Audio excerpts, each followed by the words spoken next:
May the words of my mouth and the meditations of our hearts be acceptable in your sight, O God, our strength and our Redeemer. Amen.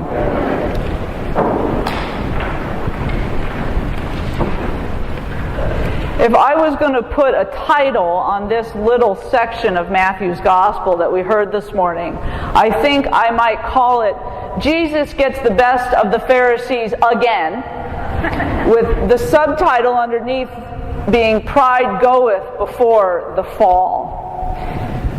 We hear again in Matthew's Gospel this morning an interaction between Jesus and the leaders of the temple and the Jewish people. And I think it's important for us to remember again that we are still in this section of Matthew's Gospel where Palm Sunday has already happened. So Jesus is in Jerusalem teaching and preaching. But the crucifixion has not yet happened. And we've been hearing about this time period for probably the last 3 or 4 weeks in Matthew's Gospel. And if you'll remember, all we've been hearing is Jesus basically accusing the Pharisees of leading the people astray, of not being good leaders. And over in his parables, Jesus has really been pushing the Pharisees. So it's not surprising, by this point, they are really looking to get rid of Jesus in whatever way possible. They have really just had enough of him.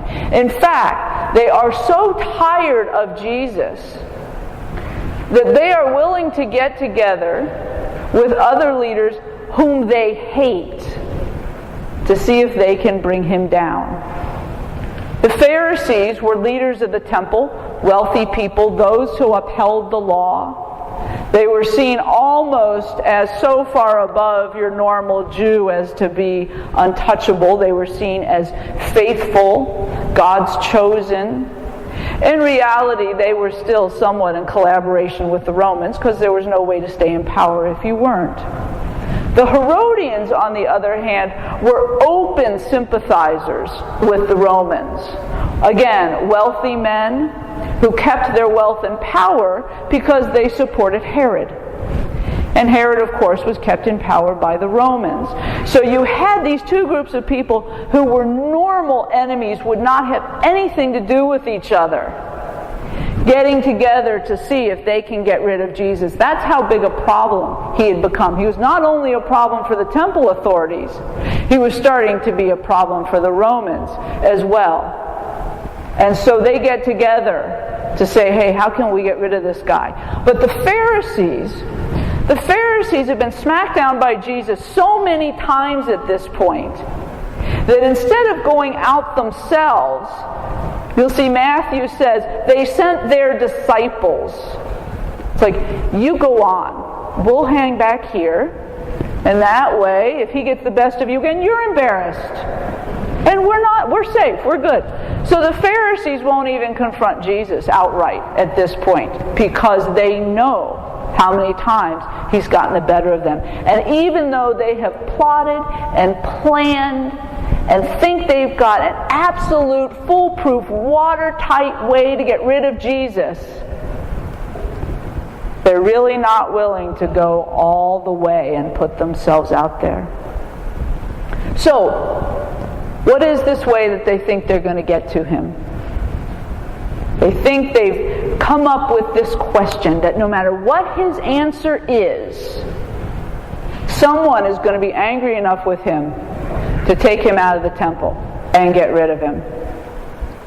And they ask him, is it lawful to pay a tax to the emperor? Now this particular tax was a particularly onerous tax to the people. They paid a lot of tax. They paid tax to their overlords, they paid tax to temple, they paid all kinds of tax. This particular tax was 1 denarius a year for each person. And you have to remember in that time, a denarius was about 1 day's wage. And that denarius went into the coffers that supported the Roman soldiers that oppressed the people. So this particular tax was a tax put in place to keep their oppressors in place. They were paying for their own oppression. you can see that that might not have been very popular at that point in time. And so they are sure that they have a way to capture Jesus, because if Jesus says yes, it is absolutely lawful to pay the tax, then you've got all the people who despise this tax against him. If he says, no, it's not lawful to pay the tax, well, then the Romans just haul him in for sedition, and that's that, and the Pharisees have their work done for them. And so they are really sure that there is no way for Jesus to get out of this little trap that they have set. But Jesus, as he so often does, in the end doesn't even need to engage the whole question, because he captures them in their own hypocrisy in the very beginning. He says, show me a coin. They're standing in the middle of the temple courtyard, God's holy place, and the coin that gets pulled out is a Roman coin. A Roman coin that shouldn't even be used in the temple. Jesus could have just looked at the people and gone, do I need to say anything else? Look at them. They've got Roman coins in their pockets, in the temple. And he probably could have turned on his heel and walked away and just, you can see him just put his, you know those Pharisees. But he doesn't. And I think the reason he doesn't is because his next statement not only sends the Pharisees and Herodians slinking away, but is actually a subtle and profound message to the people who were listening to him. So instead of throwing up his hands, making the hypocrisy clear, he says, give to Caesar what is Caesar's, and give to God what is God's.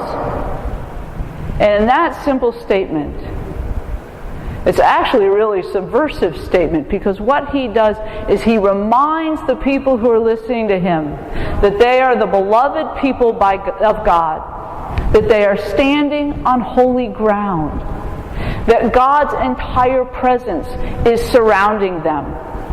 And in spite of the fact that they are being oppressed by the Romans, everything shows them that they are the beloved people of God, and reminds them that in the midst of that oppression, God has not left them, or ignored them, or abandoned them.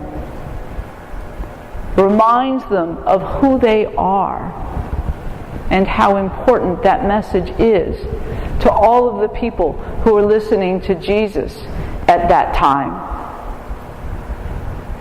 And if you're a Roman or a Herodian, you can't argue with that. He's saying, give the emperor his money, no problem.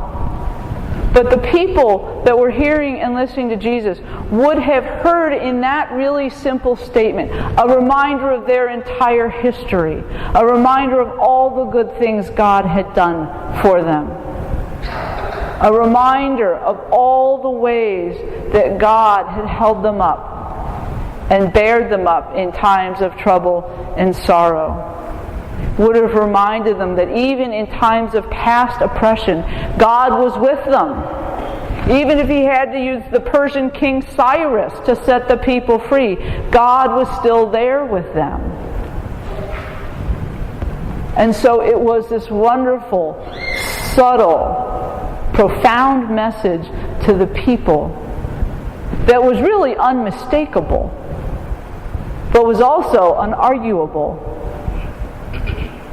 I also thought it was sort of interesting that on this ingathering Sunday for our pledges, we heard the gospel of give to Caesar what is Caesar's and give to God what is God's, which is often used in pledge season. Say, okay folks, it's time to put in your pledge cards. Let's give back to God what is God's. And of course our understanding is that everything is God's. We are God's. God's Spirit pervades our lives and our places, our families, and our work. But I think that really is the message again to us this morning in the gospel lesson, is that reminder of God's pervasive presence, the way the Spirit blows through our lives, the way God pours His abundance down upon us. reminds us that we too stand on holy ground in holy places. And a reminder to us to look back at all the times and places that God has been in our lives, with us and for us. So the Herodians and Pharisees thought that they really had Jesus this time. And he not only slipped away, but he also gave the people a message of love and hope and care, and a reminder of whose they were, and a reminder to us as well of whose we are. Amen.